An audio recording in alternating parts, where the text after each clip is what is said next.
오늘 우리에게 주시는 하나님의 말씀은 잠언 15장의 말씀입니다. 오늘도 이 말씀을 통해서 하나님께서 우리 모두에게 은혜 주시기를 원합니다. 간밤에 평안하셨습니까? 오늘 본문도 다양한 지혜의 내용을 15장 가득 채우고 있습니다. 오늘은 이 중에서 세 가지 정도만 함께 묵상하며 말씀을 나누려고 합니다. 첫째로 나눌 내용은 말은 자신의 인품을 드러낼 뿐 아니라 다른 사람의 생명을 위협할 수도 있다라는 사실입니다. 1절의 말씀을 제가 한번 읽어드립니다. 유순한 대답은 분노를 쉬게 하여도 과격한 말은 노를 격동하느니라. 이 말의 의미는 부드러운 말, 부드럽게 받는 말은 화를 가라앉히지만 거친 말은 노여움을 일으킨다라는 아주 당연한 말이죠. 그러나 이것을 삶에 적용하기는 쉽지 않습니다. 노가 격동되고 화가 일어나면 그 화가 가라앉기까지의 대가가 필요하기 때문입니다. 4절의 말씀을 이어서 보겠습니다. 제가 읽어드립니다. 온순한 혀는 곧 생명나무지만 패역한 혀는 마음을 상하게 하느니라. 이 온순한 혀라는 이 표현을 공동번역본 성경에서는 따뜻한 말이라고 번역하고 있습니다. 따뜻한 말. 타인에게 무언가를 말하려고 할 때 우리는 우리가 생각한 기준이나 우리의 말본세를 포기하지 않고 말하려고 할 때가 많습니다. 내 생각에는, 엄마가 봤을 때는, 내가 판단하기에는, 아빠가 여지껏 살아온 경험에 의하면 말이지, 이러면서 누군가에게, 특별히 이제 명절을 코앞에 앞두고 자녀들과 조카들과 손주들에게 우리가 이제 말을 하게 되잖아요. 만나게 되면 할머니가 생각할 때는, 할아버지가 생각할 때는, 내가 봤을 때는 말이지 하고 나의 기준으로 말을 하게 되면 받아들이기가 쉽지 않을 때가 많다라는 것이죠. 타인에게 덕담을 하거나 지적을 하거나 그 어떤 말을 하더라도 그 기준이 나에게 있다면 받아들이기 쉽지 않을 수 있습니다. 타인이 받아들일 수 있는, 타인의 마음을 이해할 수 있는 언어가 필요하기 때문이죠. 성경은 따뜻한 말, 온순한 혀는 생명의 나무가 된다라고 말하고 있습니다. 모든 피조물이 그렇듯이 나무는 혼자 살고 먹지 않습니다. 이 말이 무슨 뜻이냐면 나무는 열매를 맺기 때문이죠. 특별히 나무는 열매를 맺는 생물입니다. 온순한 혀가 나무에 비유된 것도 그런 이유 때문일 것이라고 저는 생각합니다. 아름다운 말과 따뜻한 말로 위로받은 이들은 그 받은 위로를 통해서 또 다른 누군가에게 따뜻한 말과 위로의 말로 사람을 살리는 일을 할 것이기 때문이죠. 다른 누군가를 위한 열매를 준비하는 것입니다. 온순한 혀가 생명을 살린다는 의미는 우리가 이미 보았던 잠언 4장 23절의 말씀과도 연결이 될 것 같습니다. 제가 읽어드리겠습니다. 모든 지킬 만한 것 중에 더욱 내 마음을 지키라. 무릇 생명의 근원이 이에서 남이니라. 아멘. 마음을 지킬 수 있다면 흔들리지 않는 믿음 안에서 하나님을 소망하며 살 수 있습니다. 그러나 거친 말은 분노를 일으키고 분노는 악으로 쉽게 이어질 가능성이 많죠. 원망과 짜증과 비난과 폭력적인 언어와 행동으로 타인의 마음을 얼마든지 찢어 놓을 수 있습니다. 그래서 우리는 우리의 말에 주의하여 유순한 대답과 온순한 혀를 가져야겠습니다. 오늘 생각할 두 번째입니다. 하나님 앞에서 거룩함을 잃지 않아야 한다라는 것입니다. 신실해야 한다라는 것이죠. 8절의 말씀을 같이 읽어봅니다. 8절입니다. 시작. 악인의 제사는 여호와께서 미워하셔도 정직한 자의 기도는 그가 기뻐하시느니라. 아멘. 이 표현을 공동번역본에서 보면 하나님은 악한 자들의 재물을 역겨워하신다라고 번역하고 있습니다. 우리가 하나님께 예물을 드리거나 예배에 나오거나 섬김과 봉사로 헌신할 때 하나님은 우리의 겉모습, 그러니까 우리의 행위에 주목하지 않으십니다. 오늘 종세가 어떤 일을 했구나, 이종세 목사가 무언가를 했구나, 잘했네 라고 사람은 저의 겉모습을 볼 수 있지만 하나님은 저의 겉모습과 외모를 보지 않으신다는 것이죠. 하나님은 언제나 우리 마음의 중심과 그 행동의 동기를 보십니다. 저 사람이 왜 저렇게 했을까? 저 사람은 왜 저런 말을 할까? 왜 저 사람은 저런 태도를 보일까? 속을 보시는 거죠. 시편 58편 1절 2절의 말씀을 제가 읽어드리겠습니다. 통치자들아 너희가 정의를 말해야 하거늘 어찌 잠잠하냐? 인자들아 너희가 올바르게 판결해야 하거늘 어찌 잠잠하냐? 아직도 너희가 중심의 악을 행하며 땅에서 너희 손으로 폭력을 달아주는도다 라고 말씀합니다. 정의와 공의를 실천해야 될 통치자들이 그 속마음하고는 다른 일들을 행하는 것이죠. 중심의 악을 행하고 너희 손으로 폭력을 달아준다. 아무리 그럴듯하게 행동을 하고 말을 하더라도 하나님은 우리의 중심을 보시기 때문에 우리의 행위를 드러나게 하는 속사람의 위선과 가식을 하나님은 다 알고 계시다는 것입니다. 우리의 속마음을 알고 계시는 것이죠. 우리의 입술로는 아이고 감사해요, 아이고 좋아요 이렇게 하더라도 만족하지 못하고 불평하고 있고 분노하고 있는 우리의 속사람을 하나님은 다 아십니다. 그래서 예수님께서는 마태복음 5장 23절 24절에서 예배 자리에 나오기 전에 형제들에게 원망들을 만한 일이 생각나거든 먼저 형제와 화목하고 그 후에 와서 예물을 드리라고 말씀하셨습니다. 또한 사무엘상 16장 7절에서는 여호와께서 사무엘에게 이르시되 그의 용모와 키를 보지 말라. 내가 이미 그를 버렸노라. 내가 보는 것은 사람과 같지 아니하니 사람은 외모를 보거니와 나 여호와는 중심을 보느니라. 이렇게 말씀하십니다. 아무리 그럴듯한 말로 하나님을 섬기고 위하는 삶을 사는 것처럼 보여도 하나님은 우리의 중심을 보시기 때문에 거짓된 헌신과 충성은 하나님께서 외면하신다라고 말씀하시는 것이죠. 그래서 우리는 겉으로 드러나는 모습뿐 아니라 우리의 내면이 하나님 보시기에 합당한 자가 되도록 힘써야겠습니다. 거룩함을 잃지 않도록, 신실함을 포기하지 않도록 우리는 언제나 말씀과 기도 앞에 나아와야 되는 것이죠. 수시로 말씀에 우리의 마음과 생각을 비춰볼 수 있도록 말씀과 기도를 게을리하지 않고 우리에게 들려주시는 하나님의 음성을 깨달아 할 수 있도록 성령을 간구하는 우리 모두가 되어야겠습니다. 세 번째 나눌 내용은 악에서 멀리하라 라는 것입니다. 9절의 말씀 같이 읽습니다. 시작. 악인의 길은 여호와께서 미워하셔도 공의를 따라가는 자는 그가 사랑하시느니라. 아멘. 하나님은 악을 미워하시는 자신의 성품을 따라서 주의 자녀들도 악을 미워하고 멀리하기를 바라십니다. 당연하지 않을까요? 여러분이 살아온 여러분의 인생 길이 있잖아요.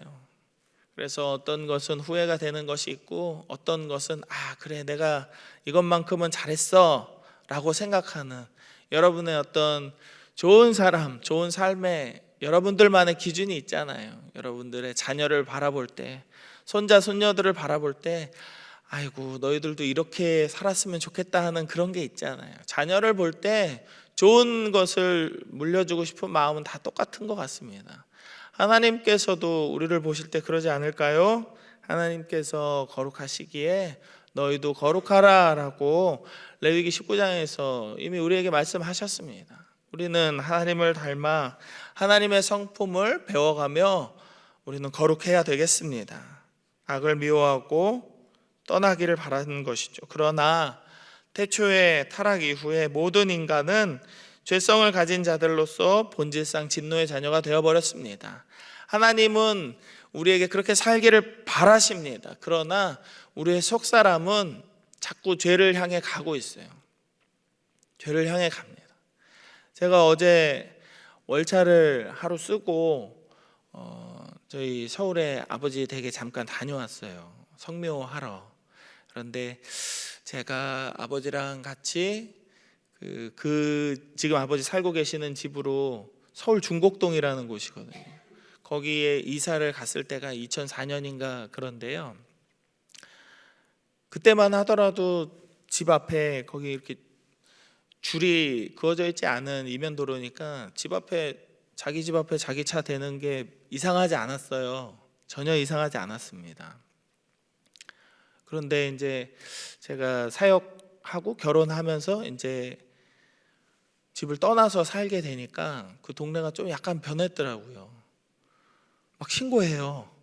그래가지고 아버지 댁에 갈 때마다, 몇 년 전부터 아버지 댁에 갈 때마다 주차 딱지 경고장이 계속 날라옵니다. 동네 사람들이 계속 신고해가지고 어제도 한 장 받았어요. 도로교통과에서 당신 차 지금 빼라 이렇게 문자를 이렇게 보내주거든요. 그럼 막 또 빈자리를 찾아서 하염없이 동네를 막 돌다 예. 이런 걸 이렇게 볼 때 그 동네의 어떤 뭐랄까요? 저는 이제 가끔 한 번씩 가지만 그 동네에 계속 사는 사람들은 불편하니까 신고를 하지 않겠습니까? 그런데 이렇게 주차 딱지를 볼 때마다 이 참을 수 없는 분노를 느낍니다.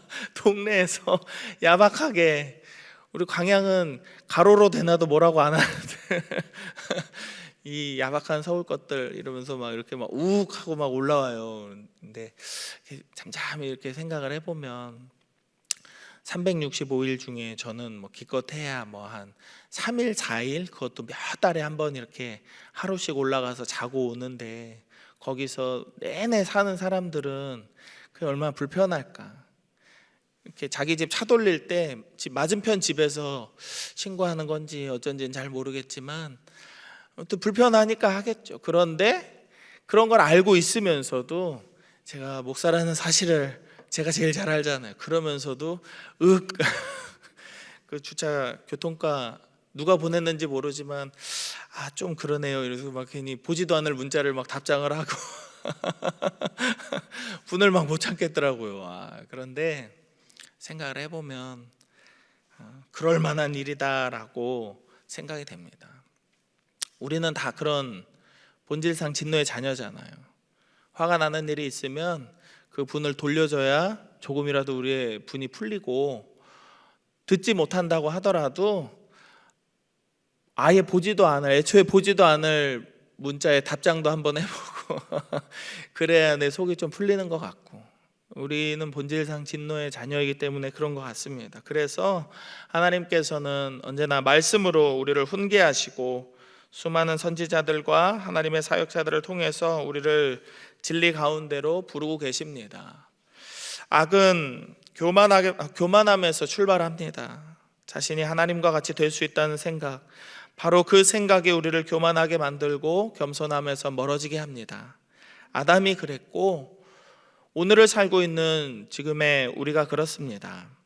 그래서 예수님께서는 마태복음 11장 28절 30절 말씀에서 이렇게 말씀하십니다. 수고하고 무거운 짐진 자들아 다 내게로 오라.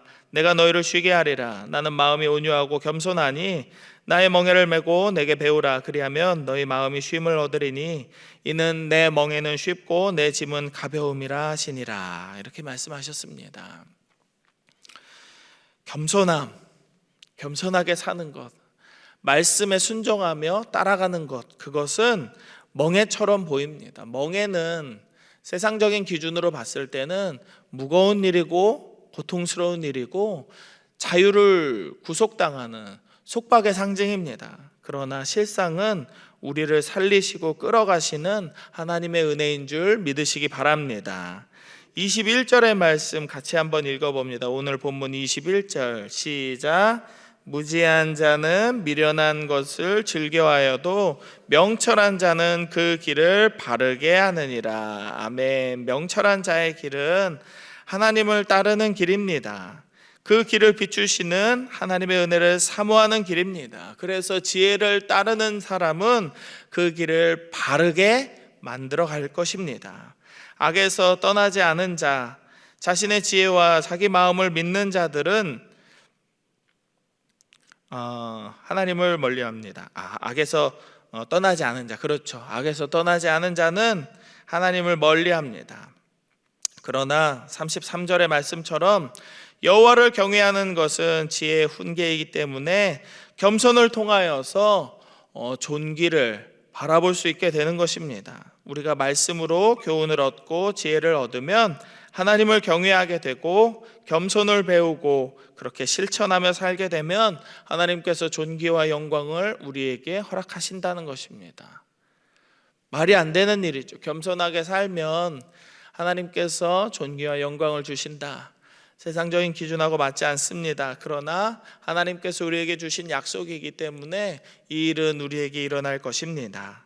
타인에게 따뜻한 말로 용기와 위로를 주고 가식되지 않은 진실한 믿음의 삶, 거룩한 삶을 살아가며 겸손하게 주님을 바라는 삶을 사는 자에게 하나님은 은혜를 허락하실 줄 믿으시기 바랍니다. 이 말씀은 우리에게 이렇게 살아야 됩니다 라는 우리의 행위와 우리의 마음에 대한 어떤 태도에 대한 하나님의 권면이기도 하지만 하나님의 위로의 약속이라고 저는 믿습니다. 우리가 서로 이렇게 살아갈 때 우리의 마음을 위로하는 따뜻한 말, 온순한 혀가 우리 주변에 있게 될 것이기 때문이죠. 우리의 마음이 낙심되고 어려워져서 도저히 예배에 나오기 어려운 그런 상황에 누군가의 또 신실한 모습을 통하여서 위로를 얻고 힘을 얻고 그래 나도 저 사람처럼 예배 드려야 되겠다. 저 사람이 나를 위해서 기도해 주다니 저런 마음을 갖고 나도 살아가야 되겠다. 우리도 용기를 얻게 될 것이 아닐까요? 그리고 하나님께서 언젠가 내가 저 사람 평생 어떻게 살았는지 얼마나 힘들게 살았는지 난 다 봤는데 세상에 하나님께서 저렇게 사용하시는구나, 저 가정을 저렇게 일으키시는구나 하는 것을 바라볼 때 우리도 또한 그렇게 살아갈 힘과 용기를 얻게 되지 않을까요? 하나님께서는 우리 서로를 통하여서 이 일을 이루어 주실 것입니다. 따뜻한 말과 진실한 거룩한 삶 그리고 겸손한 삶을 통하여서 서로가 서로에게 힘이 되어주는 생명나무의 열매들 다 되시기를 축복합니다. 오늘을 살아가는 광양제일의 모든 성도들이 하나님을 신뢰하는 믿음 안에서 오늘도 말에 주의하고 온전히 하나님을 경외하며 악을 떠난 믿음의 삶을 살기를 다시 한번 주님의 이름으로 축복합니다. 함께 기도하겠습니다. 이 시간에 세 가지의 기도 제목을 놓고 기도하려고 합니다. 먼저는 하나님을 경외하는 겸손한 믿음이 우리 가운데 있게 하시고 사람을 기쁘게 하는 사람이 아니라 하나님을 기쁘시게 하는 참된 믿음의 삶을 살아가게 하여 주옵소서 기도하십시다.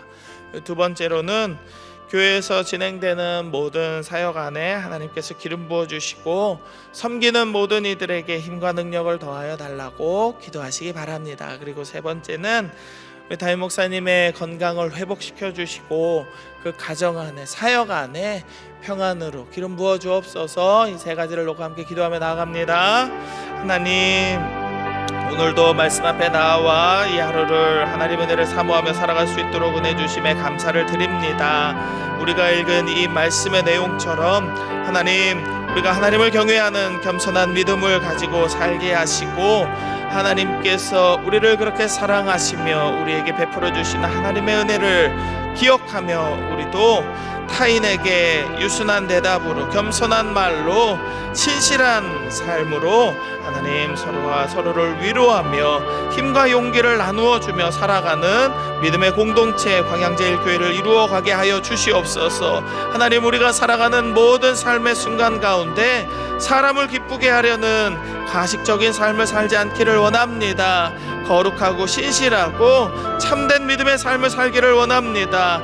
오직 하나님을 기쁘시게 하는 삶을 살게 하여 주시옵소서. 사람이 바라보는 것에 우리의 마음을 쓰지 않게 하시고 하나님께서 우리를 바라보시며 하나님께서 우리를 이끄시는 대로 우리가 겸손하게 순종하며 따라가며 살게 하여 주시옵소서. 우리 광양제일교회 안에서 이 가을에 진행되는 모든 사역들 하나님 기억하여 주시고 대신방과 문화학교와 어머니 기도회와 여러 가지의 사역 가운데 하나님께서 은혜를 내려주시기를 원합니다. 섬기는 모든 이들에게 힘과 능력을 더하여 주시기를 원합니다. 주여, 이 때에 우리 교회가 풍성한 하나님의 은혜 안에서 하나님의 사랑을 경험하는 복된 은혜의 잔치 되찾을 수 있게 하여 주시옵소서. 사랑하는 담임 목사님 건강을 회복시켜 주시고 하나님께서 모든 치유의 과정 가운데 함께 하시며 그 가정과 사역 위에 하나님께서 평안으로 기름 부어 주시옵소서. 하나님 은혜로